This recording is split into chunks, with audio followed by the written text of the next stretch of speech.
মিনার, ঠিক তো? এটির নাম শহীদ মিনার। এই শহীদ মিনার কেন করা হয়েছে আপনারা জানেন। 1952 ইংরেজিতে বাংলা ভাষাকে প্রতিষ্ঠিত করার জন্য আমাদের বাঙালি ছেলেরা প্রাণ দিয়েছে, রক্ত দিয়েছে বলে তাদের স্মৃতি রক্ষার জন্য এই শহীদ মিনার আমরা এমনই এক পর্যায়ে দাঁড়িয়েছি।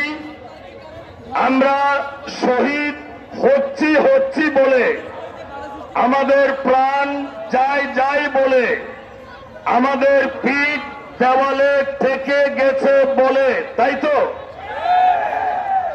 এই দেওয়ালে পিঠ ঠেকানো থেকে মুক্তি পাওয়ার জন্য আমার সমগ্র বাংলাদেশের সনাতনী সমাজ আজকে এই